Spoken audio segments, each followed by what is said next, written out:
Let's start new topic of the same chapter, famine in the past. मतलब पहले क्या स्थिति रही, कैसे फैमिन की स्थिति आई, इसका हमें आंकड़ा देखना है.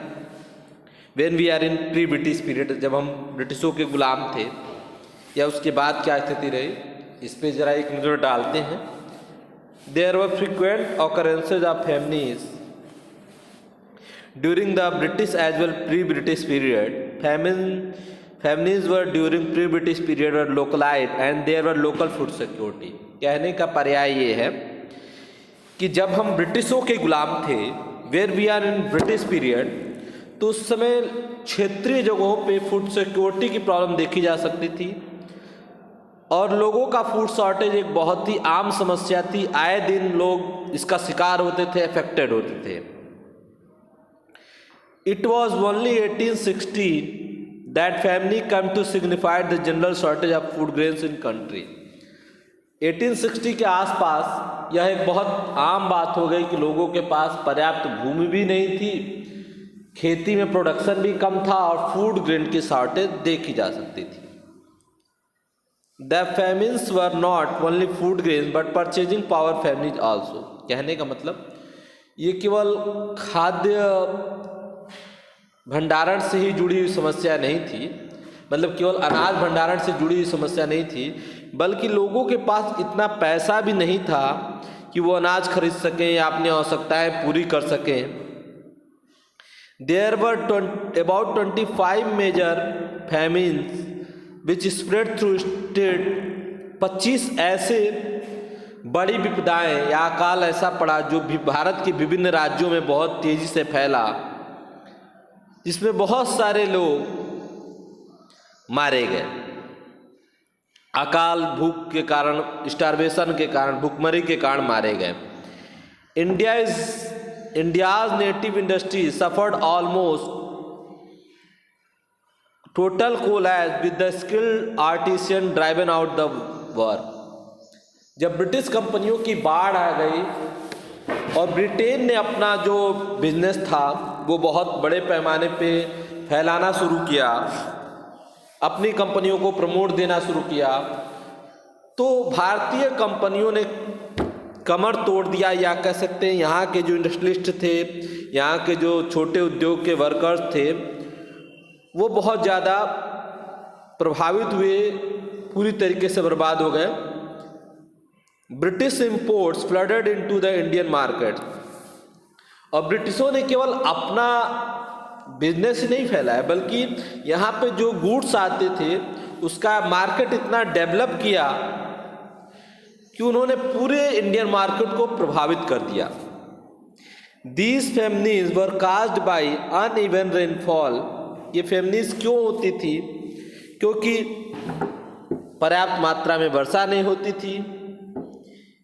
ठीक है.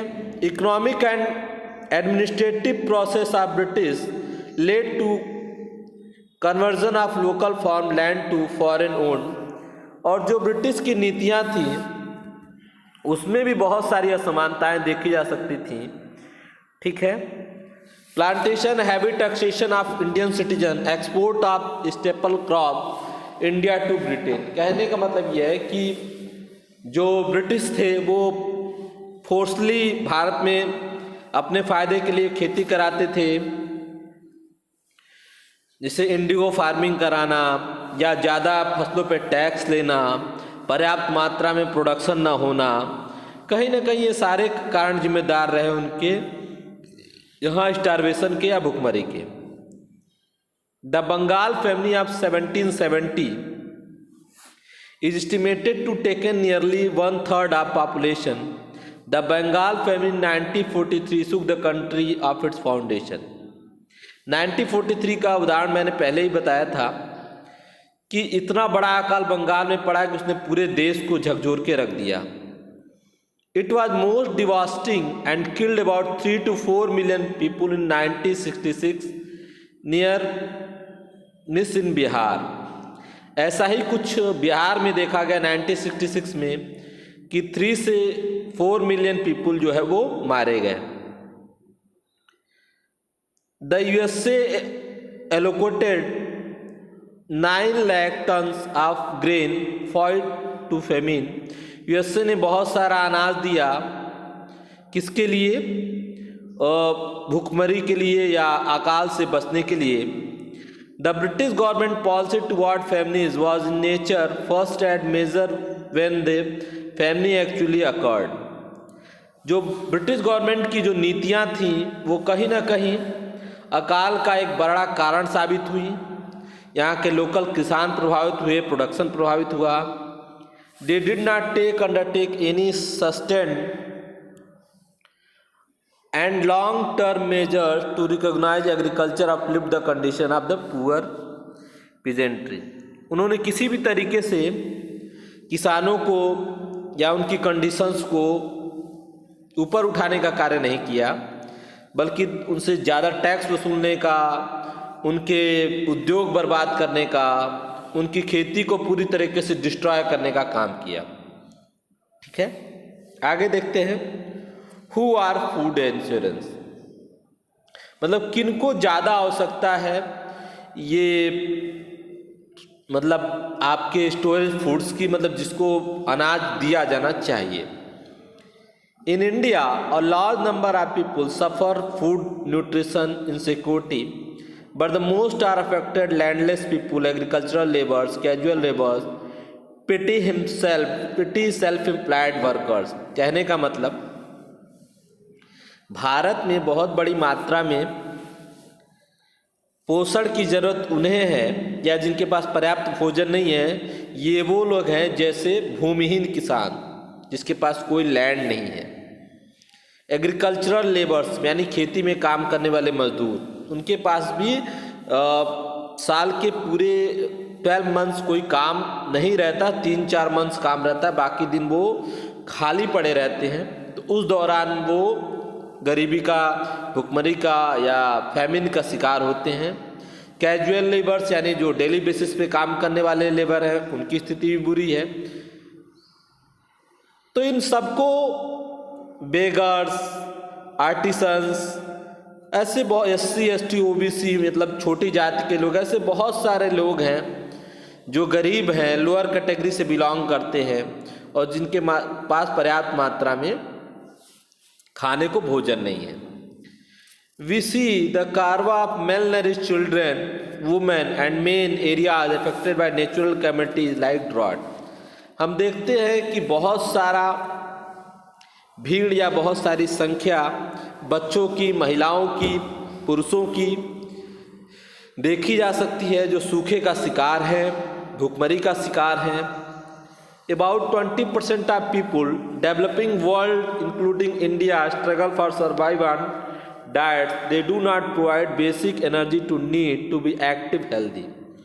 भारत में ऐसे लगभग 20% परिवार ऐसे हैं जो जीने के लिए संघर्ष कर रहे हैं, उनके पास पर्याप्त खाने को भोजन नहीं है और इतना पर्याप्त उनको पोषण नहीं मिल सकता कि वो ऊर्जावान रहें, सक्रिय रहें या स्वस्थ रहें।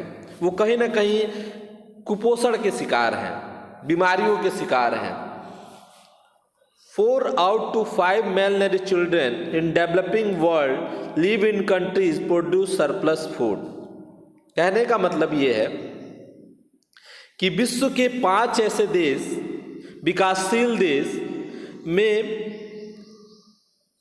जो कुपोषित बच्चे हैं उनको हेल्दी बनाने के लिए या समाज की मुख्य धारा में लाने के लिए ऐसे फूड स्टोरेज की या सरप्लस फूड की आवश्यकता है। The challenge to see the food gets into the mouths those who really need. और इनकी चुनौती यही है कि जो खाद्य भंडार है उनको उन हाथों तक पहुंचाया जाए जिनको इनकी वास्तविक आवश्यकता है, जैसे गरीब लोगों को, कुपोषित लोगों को। The million of poor children, women the most vulnerable group in community. बहुत सारे गरीब बच्चे, औरतें इस अति संवेदनशील या बहुत ही गंभीर स्थिति का शिकार हैं, जिनके पास पर्याप्त भोजन नहीं है। The most of food insurance people are states in India. भारत में कई ऐसे राज्य हैं जहाँ इस प्रकार के गरीब लोग रहते हैं, जैसे उड़ीसा, कर्नाटक, बिहार, महाराष्ट्र, मध्य प्रदेश, झारखंड, आसाम, त्रिपुरा, उत्तर प्रदेश, वेस्ट बंगाल, छत्तीसगढ़, महाराष्ट्र।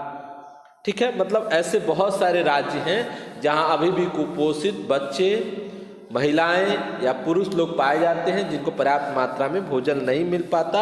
उनके लिए फूड इंश्योरेंस की आवश्यकता है।